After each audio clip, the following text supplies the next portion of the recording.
Adrian. Hey, I want you to Todd. imagine you drive home, your house is on fire, you burst through the door, you hear screams. There are two children, one of your kids, and the neighbor child who has red hair. Which one are you going to save? Because you can only save one. My child. That's because you hate children with red hair. In fact, you probably don't even think that they exist. All righty then, as ridiculous as that is, so too is the conundrum that has been forwarded on the internet, which is supposedly supposed to completely kill the pro-life position. That was kind of an ironic phrase. What was the argument? It was argument by analogy. We need to remember when it comes to logic, reason, and debate that analogies, stories, they can be helpful, but they can also be fallacious, and this one most certainly was. The scenario was pretty similar. You're in a fertility clinic. It is on fire. You're running out the building. You hear some screams. You open the door. Inside of the room, there's a 5-year-old child, or on the counter, there are 1,000 fertilized embryos.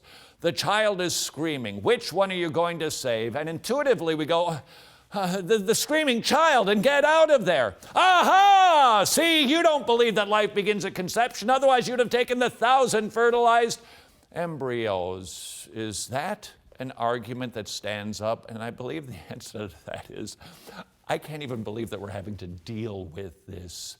Argument by analogy can work if the analogy can hold up to any scrutiny.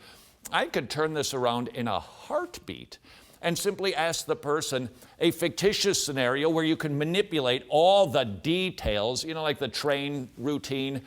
You're standing and you're watching the train come down a track, and you have a choice. You've got a lever, and if you don't pull the lever, 5 people are going to die. But if you do pull the lever, then only 1 person will die. What would you do? There's something inside of us that says, I'd pull the lever to save the 5. All right, then, my atheist friend.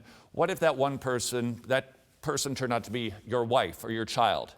You going to pull the lever? Well, I couldn't do that. It's my child. Aha! It's because you hate 5 people.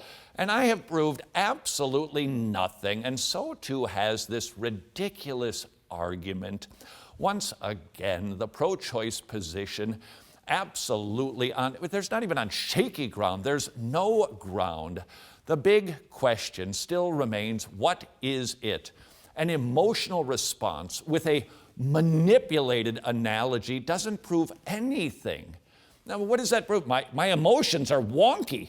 I can make bad decisions all the time with my feelings. That analogy doesn't even address the big question, which is always, what is it?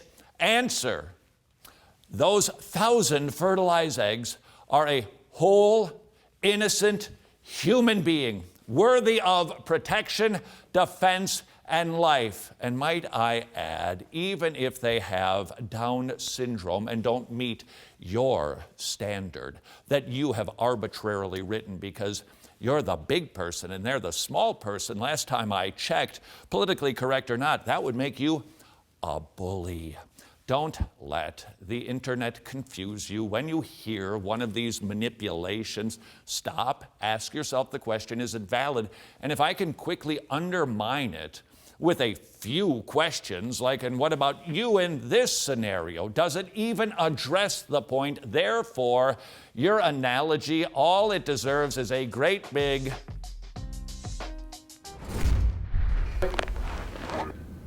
Hey folks, Crazy Al here to talk about Wretched's Christmas sale.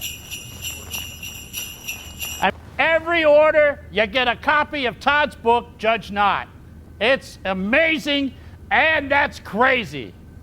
Also, a new resource, Expository Apologetics with Dr. Vodi Balcom. Yeah, do a couple more. Let me tell you something.